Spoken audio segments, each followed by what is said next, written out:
You spend all those years in school, right, learning facts, dates, scientific rules, and you just sort of assume it's all, well, the absolute truth. Mm-hmm. You take it as gospel, really. But have you ever thought, maybe, just maybe, some of that core stuff we learn isn't quite right? Like maybe they're myths or half-truths.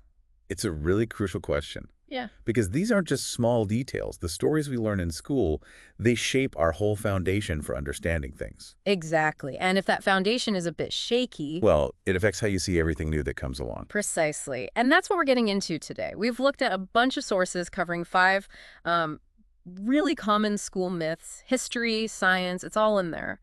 Our goal here is to kind of unpack these, figure out where the usual story goes wrong, and, why questioning these things matters. It's about keeping that critical thinking sharp. Right, not just accepting things. And misinformation in education, even if unintentional, can stick with you. School is where you build your mental toolkit, right? If the tools are flawed or based on incomplete info, it can make you less curious later on. Less likely to question things. Yeah, it can lead to this kind of intellectual complacency.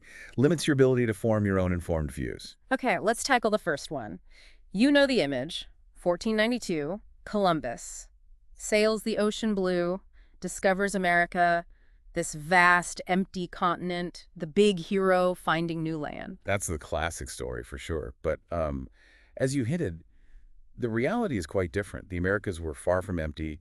There were sophisticated societies, cultures, people living there for millennia. And here's a kicker. He wasn't even the first European over there. There's pretty solid evidence Norse explorers, like Leif Erikson, they probably reached North America around 1000 CE. Yeah, like 500 years before Columbus. Wow, nearly half a millennium.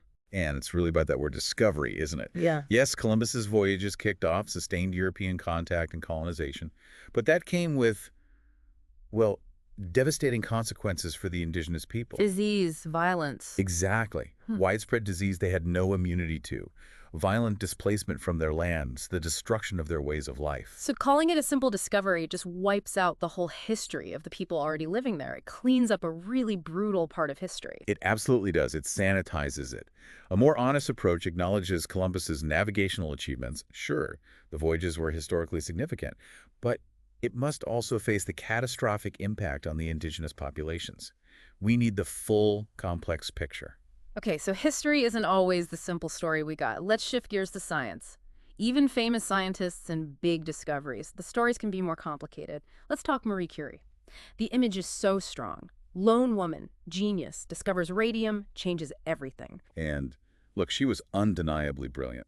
A giant in science, 2 Nobel Prizes. Her contributions were immense. But that popular image, the solitary genius, it misses a key part of the story. Right, she didn't just conjure radium out of thin air by herself. No, not quite. Her work on radioactivity, it built directly on earlier discoveries, like Henri Becquerel's. And really importantly, she worked very closely with her husband, Pierre Curie. Ah, the collaboration aspect. Yes. Isolating radium and polonium back in 1898. That was a joint effort, and it was incredibly hard work. They processed literally tons of pitchblende ore. Tons. Okay, yeah, that doesn't sound like one person working alone in a lab coat. Not at all. Pitchblende is heavy, uranium-rich stuff.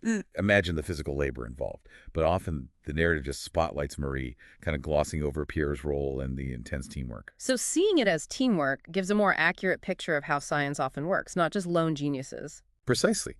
Science is usually collaborative. People build on each other's work, they team up. Recognizing that with the Curies gives a richer, more realistic view. It's about shared curiosity, persistence, teamwork. Okay, from collaboration to, well, outright deception sometimes. Let's talk Piltdown Man, this supposed missing link that fooled people for decades. I remember learning about it thinking it was solid proof. It's wild. It was all fake. Oh, Piltdown Man. Yes, for quite a while in the early 20th century, it was hailed as this major find. Dug up in England, 1912, skull fragments, a jawbone, presented as the key link between apes and humans. And it wasn't obscure, right? It was in museums, textbooks. Absolutely, front and center. It shaped how people understood human evolution back then. Yeah. Taught in schools right up until 1953. Generations learned this as fact. Until the truth finally came out decades later. It wasn't a missing link. Nope, a total forgery, a hoax.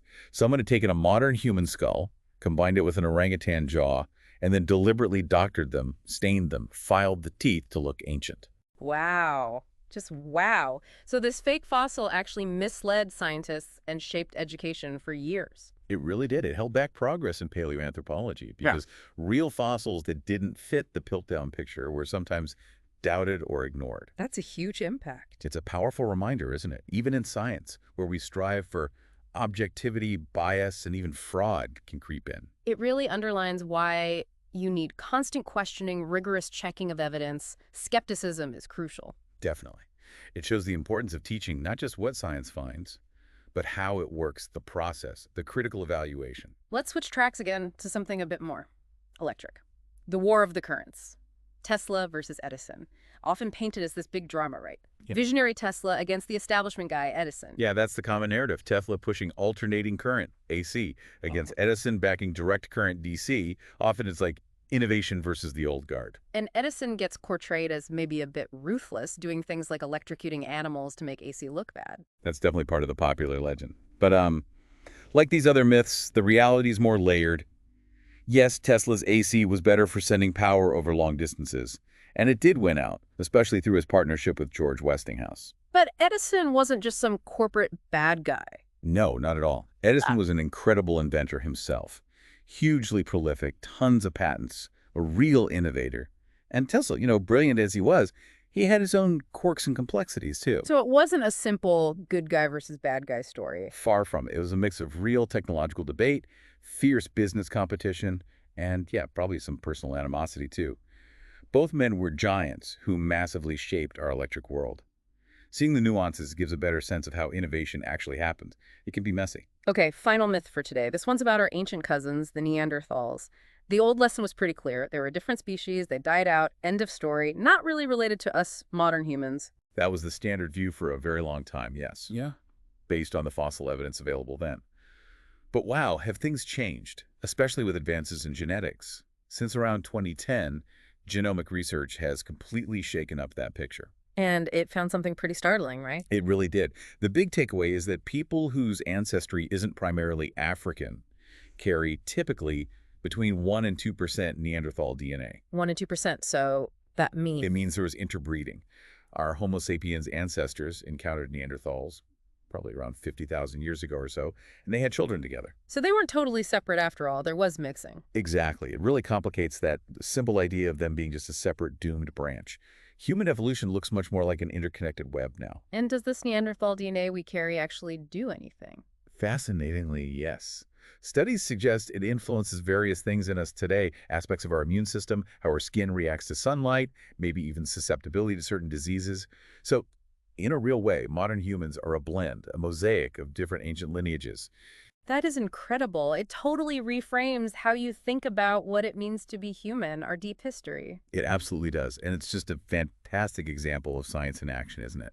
New evidence comes along, and suddenly beliefs held for decades get overturned or at least significantly revised. So reflecting on all five of these, Columbus, Curie, Piltdown, Tesla, Edison, Neanderthals, it's amazing how these simplified, sometimes inaccurate stories take root in education. hmm And it's usually not malicious. Sometimes it's about making complex stuff easier to grasp for kids. Sometimes it's just old info that hasn't caught up.